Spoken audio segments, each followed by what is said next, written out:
everyone, welcome or welcome back to my channel. My name is Jordan. If you're new here, make sure you guys like, comment, and subscribe, and hit the notification bell to be notified when I post my next video. In today's video, this is going to be study with me / do homework with me. I just wanted to show you guys like how I study for my exams and stuff. Finals week is coming up, and I only have literally one final left on Monday. Monday is my last day of second term, and I'm super duper excited. We actually didn't have any like actual test finals in the two other classes, which were Gero and evidence-based practice. We actually had final presentations as our final exam, so that was nice not to have to study for 3 exams this term. Yeah, let's get into the video. So earlier today, I already finished half of my flashcards, but I still have about this much left to go. So not too much, but it's still gonna take me a while because with this test, it's a lot of information and a lot on these flashcards, if I'm being honest. So this might take me a good like hour and a half to do just this little bitty set.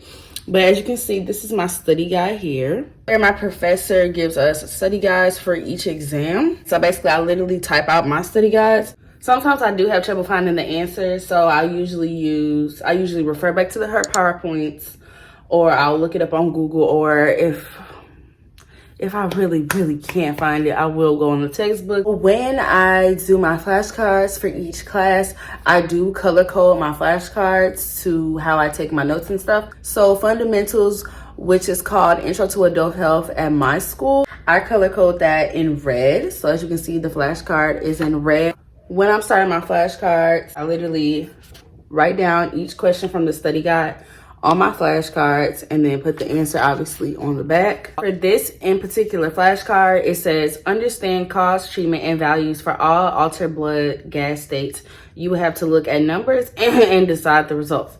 So ABGs is pH, HCO3, and CO2. The lab values for pH is 7.35, 7.45. CO2 normal values is 35 to 45, and HCO3 normal values is 22 to 26. Wants us to know all of the altered blood gas states, which is respiratory acidosis, respiratory alkalosis, metabolic acidosis, and metabolic alkalosis. So since that's a lot of information, I'm gonna split that into literally 4 different flashcards, because if you try to put that all on one flashcard, you're not gonna retain the information. You have to like separate all the big stuff. That's what I've learned. Like in first term, I would really try to cram a lot of information on one flashcard, but I noticed that I wasn't retaining the information well. I did that a lot in farm because it's a lot to learn in farm. But I had to realize that no, like I need to start separating the different concepts, even if it all does make sense together. I literally find that question on my study guide and scroll down to it. So it's literally right here. I know you guys can't see it, but all the different altered blood gas states, what they do, their treatment, symptoms, all of that stuff is all right here. I'm just going to write what's on here on my flashcards, and that's it. That's why it's good to fill out your study guides early. So I usually try to have my study guide done a little close to 2 weeks before the test, so I can like have all my research done, or at least most of the research done, because sometimes I don't find all the answers in the study guide right then and there. As long as I have at least 70% of my study guide done, that helps a ton.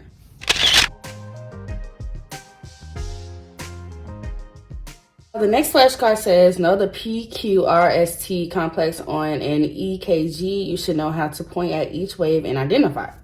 So she does have some examples of the PQRST complex on our PowerPoints, but I'm just literally gonna Google it because I found a picture that I really like that helped me understand it. It was like all labeled and stuff.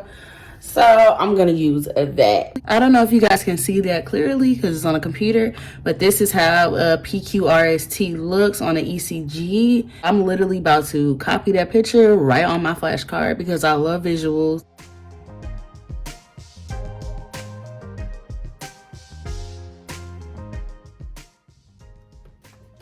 And that's how it looks.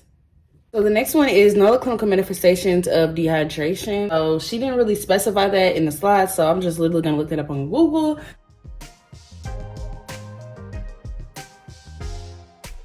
So our last exam is pretty much about ABGs, fluid and electrolytes, IV therapy, death.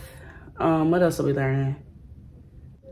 Oh, urinalysis. We are learning a lot about fluid and electrolytes. So this next flashcard talks about knowing the lab values associated with fluid volume access, deficient hyperkalemia, and hypokalemia. I don't know if that's the right way to say it. Is it kalemia? I really don't know. I be struggling with these words, y'all. Like, struggling. But basically, hyperkalemia and hypokalemia is the imbalance of potassium in the blood.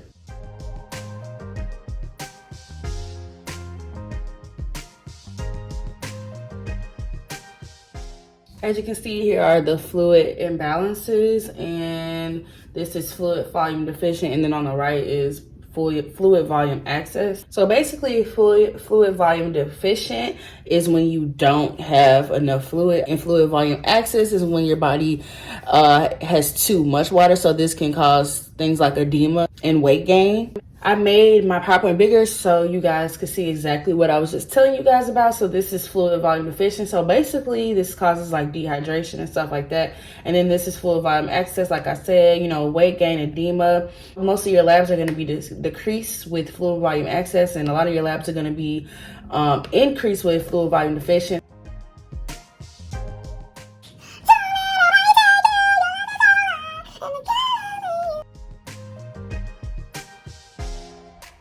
The next couple flashcards that I've been working on is the Foley catheter and like IV placement. So I'm on registerednurse.rn.com.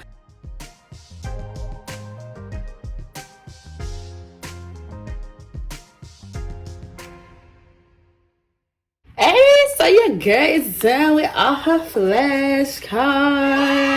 I'm so happy, y'all. What I'm about to do is do this ATI. My professor makes practice ATI exams for us every test, so that is definitely helpful. If you guys are struggling with any concepts for your exams, I definitely recommend using ATI. You can make practice exams on here. As I'm going through ATI, if I see some like important information that could be like helpful in one of my flashcards, I'll go through my flashcards and write it down. Or if I can't figure out one of the ATI questions, I'll go to my flashcards and try to figure it out before I Google it or like look through my book. Okay, so this question says, a nurse is reviewing the medical records of 4 clients who have an acid-base imbalance.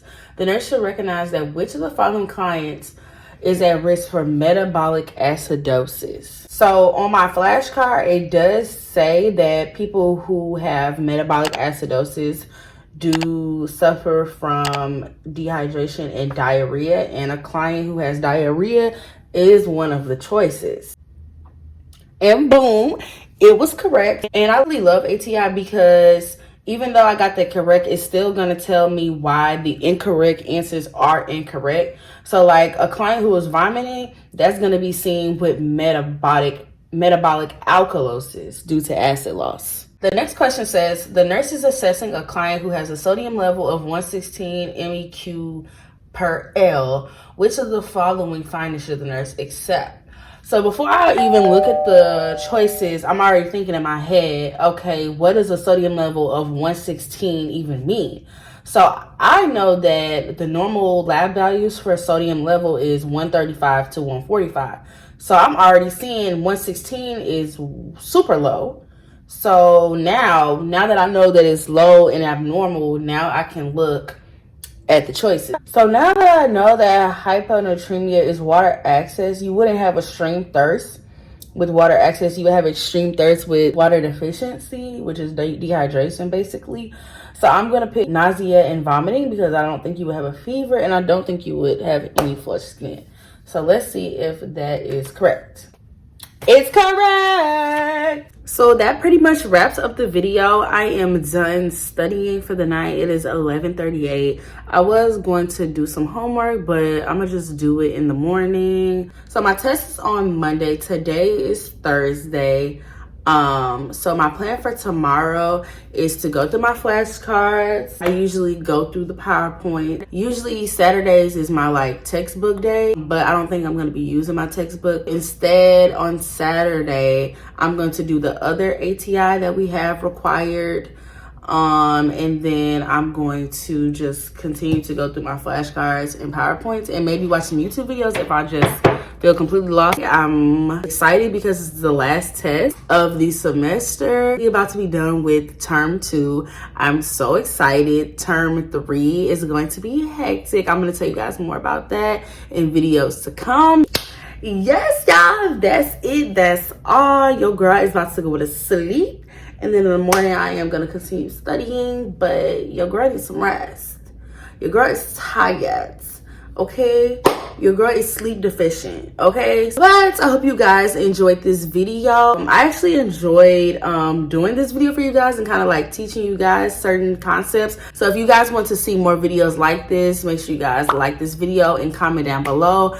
Make sure you subscribe and make sure you hit that notification bell to be notified when I post my next video. Peace.